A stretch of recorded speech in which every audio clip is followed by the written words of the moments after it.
근데 장애인 복지론에 있어서 장애의 정의를 이해하는 것은 굉장히 중요한 부분들인데요. 그런 부분들에 있어서 장애의 개념에 대한 부분들을 우리가 좀 이해하는 시간들을 갖도록 하겠습니다. 근데 이제 장애의 개념과 장애의 이해 부분들 이전에 우리가 한번 좀 고민하고 같이 여러분들과 나눴으면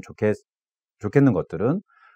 장애인 복지라는 것들 자체가 갖고 있는 의미와 어떤 역할에 대한 부분들을 여러분이 이해하고 이 과목을 들으시면 굉장히 효과적일 것 같아서 그 이야기들을 먼저 드리도록 하겠습니다. 장애인 복지라는 것은 결국 이 장애인 복지의 아주 궁극적인 목적은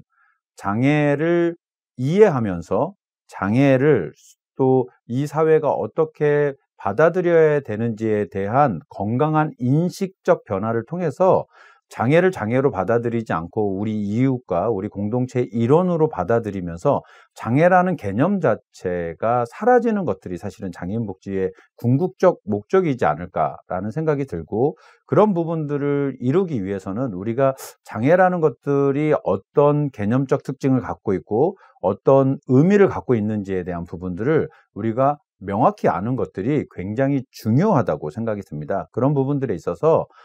이제부터 굉장히 긴 시간 동안 저랑 같이 장애를 이해하고 장애의 특성을 또 파악하고 분석하고 비교하고, 그래서 여러분들이 장애와 함께 이 공동체 안에서 어떻게 어울리면서 살아갈 수 있어야 되는지에 대한 인식적 변화가 생겼다면 아마 이 과목은 성공적인 과목이 되지 않을까라는 생각을 하면서 이 부분들을 시작해 보도록 하겠습니다. 장애의 개념에 있어서 여러분들이 최근에는 굉장히 많은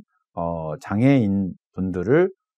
공공장소에서 보실 수 있게 되어 있습니다. 그전까지는 장애를 숨기거나 장애를 기피하거나 장애를 드러내지 않으려는 인식들이 있었기 때문에 장애인들을 공공장소에서 만나는 것들이 쉽지 않았지만, 현재는 그러한 부분들에 있어서 굉장히 많은 장애에 대한 인식적 변화가 나타나면서 장애인들이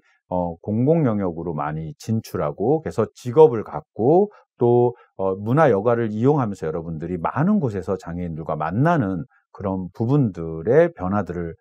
갖게 되었습니다. 그래서 이 개념적 부분들에 있어서 우리가 장애의 원인과 특성을 우리가 어떻게 이해하고 또 역사적 배경에 있어서 이러한 신념과 가치 모델들이 어떻게 바꿔져 왔는지에 대한 부분들을 여러분이 이해하는 것들이 굉장히 중요합니다. 그래서 장애의 어떤 범주나 정의에 있어서 그 나라가 가지고 있는 사회 문화적 또는 경제적, 정치적 어떤 여건과 수준에 따라서 굉장히 장애를 다양하게 받아들일 수 있다는 거죠. 예를 들면 우리나라에서는 장애로 인정되지 않지만 외국에서는 장애 영역으로 인정돼서 지원을 받고 있는 영역들이 있습니다. 예를 들면 에이즈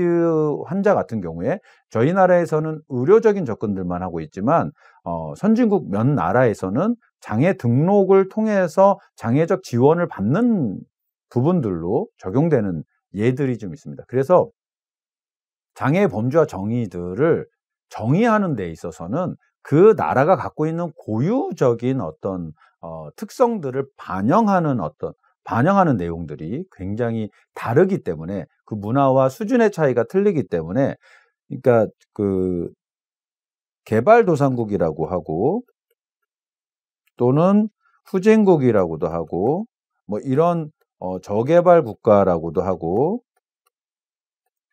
이런 국가에서의 장애라는 부분들은 굉장히 신체적 장애고 눈에 보이는 그런 장애에 대한 유형으로만 나타나는 경우들이 종종 있습니다. 하지만 선진국이나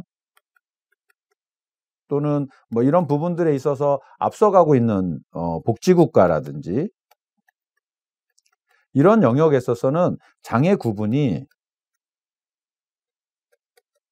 굉장히 세분화되어져 있고, 예를 들면 저희 나라도 뒷부분에 아마 여러 가지 설명들을 드리겠지만 신체적 장애라고 하는 지체장애인이나 뭐 이런 시각장애인이나 청각장애인이나 이런 신체 기능에 문제가 있는 장애를 주장애로 보고 있다가, 이런 부분들에 있어서 어떤 변화가 생기냐, 내부장애인이라고 하는 신장장애, 간장애, 또 심장장애,